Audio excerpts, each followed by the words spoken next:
cozy little crochet corner.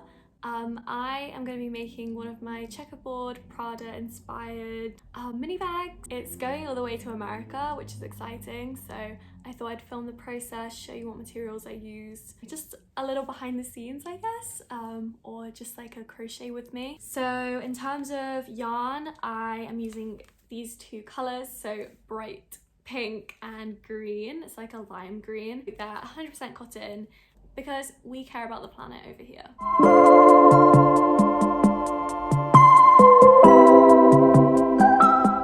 To make your slip knot, so to start your work basically, you want to wrap the yarn twice around your finger, pull the yarn closest to you and loop it over so it's now furthest away from you.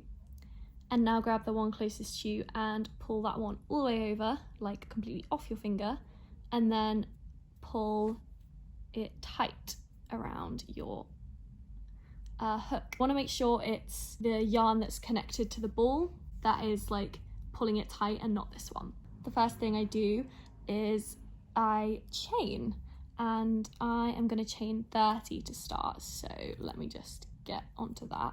So I fully didn't explain what I was actually doing here, and what I'm doing is making the bottom of the bag by making basically a rectangle, and then after that I'll work in the round. So yeah, this is me making a rectangle.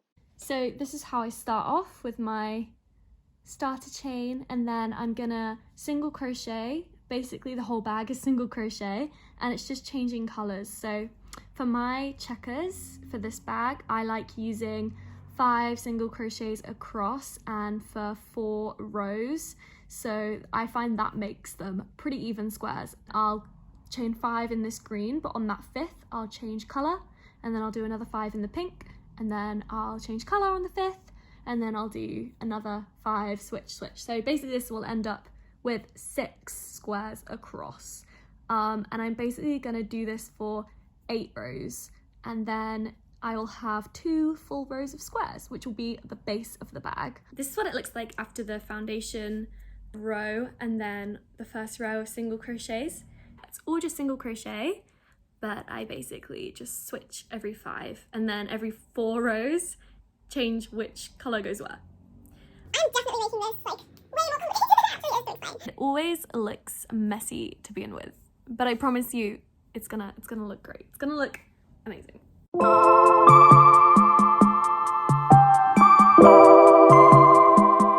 Okay, so I have done the bottom. This basically gives it some structure. Now I'll work the bag up like this, but having this at the bottom just allows it to have that structure. And that's a good thing with cotton as well, is that it's, hopefully you can tell, but it's quite it's sturdy. It's a sturdy boy. From this point I basically now work in the round, and I'm gonna work upwards. Basically the main point now is adding the depth. So this is the bottom, this sits here, and we're gonna be working up. And obviously there's a lot of needling to do, but I always leave that until the end because I am lazy. Once again, didn't really explain what was going on, but I'm doing 1 round of back loop only. Okay, so I've done the first row. Every row I do after here is kind of like bent in this way. Yeah, I don't know how to describe it. Basically, it's like changed it from going straight across to now like we're going up. So that is why now we can start the main body. Shy little frog singing along to this fun tune. Shy little frog singing along to this fun tune. Shy little frog singing along to this fun tune. Shy little frog singing along to this fun tune.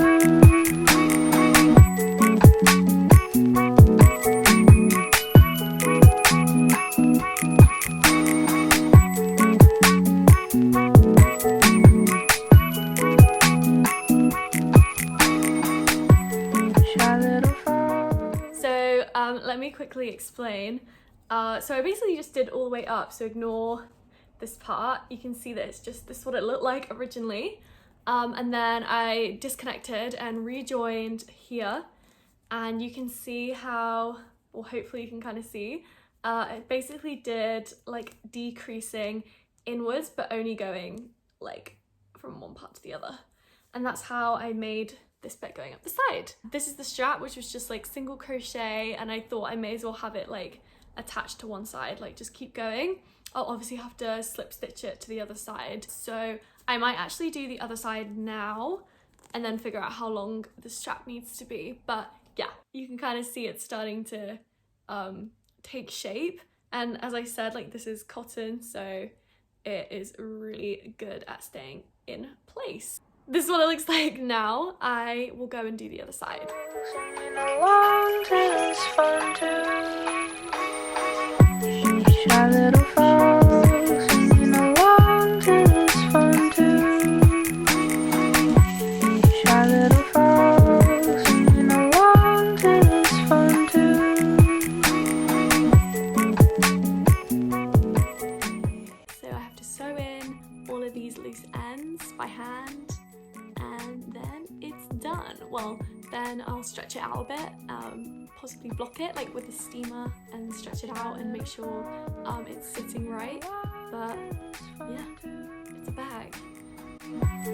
Shy little frog singing along to this fun tune. Shy little frog.